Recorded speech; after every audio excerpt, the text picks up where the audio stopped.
సామాన్య కుటుంబంలో పుట్టిన మన బొత్స సత్యనారాయణ గారు ఒక కార్యకర్త నుంచి పిసిసి అధ్యక్షుడిగా ఎదిగి విజయనగరం మనిషి ఏం చేయగలదని చేసి చూపించాడు. అందులో అతనికి మగవాడు, అందులో తడవడు.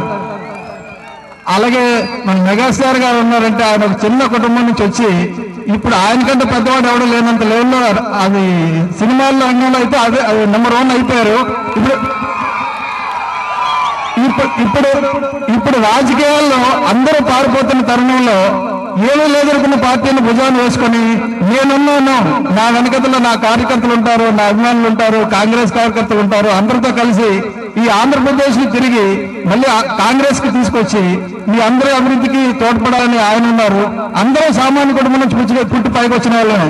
నేను ఇక్కడ విశాఖపట్నంలో పుట్టాను, సామాన్య కుటుంబంలో పుట్టి మీ అందరిలాగా ఇలాగ వ్యాన్ల ముందుని కూర్చొని అక్కడి నుంచి ఇక్కడ చదువుకొని ఇక్కడే వ్యాపారాలు ప్రారంభించి ఇదే ఊర్లో విశాఖపట్నంలో ఎన్నో అవకాశాలు ఉన్నా ఊరు వదిలి వెళ్ళిపోకుండా విశాఖపట్నంలో ఉన్నాను. నా పిల్లలు ఇక్కడ పుట్టారు, ఇక్కడ చదువుకున్నారు.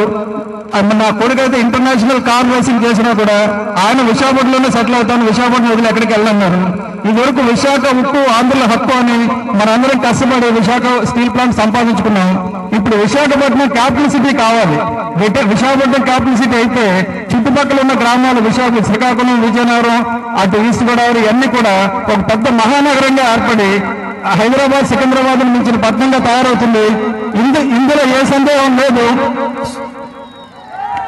సుబ్బరామరెడ్డి గారు ఉన్నారు, చిరంజీవి గారు ఉన్నారు. నన్ను మీరు ఆశీర్వదించి పంపిస్తే నేను కూడా అక్కడ కూర్చొని విశాఖపట్నం క్యాపిటల్ సిటీ అయ్యేటట్టుగా వర్క్ చేసేటట్టు ఈ వరకు ఎప్పుడో 1990 సంవత్సరంలోనే విశాఖపట్నంలో ఐటీ రంగం తీసుకొచ్చి విశాఖపట్నం నెంబర్ 1 నేను ఐటీ అని చూపించాను. ఇప్పుడు విశాఖపట్నంలో అంతకంటే పెద్ద ఐటీ కంపెనీలు వచ్చేటట్టుగా ఐటీ హబ్ గా, అలాగే విశాఖపట్నం కాలుష్య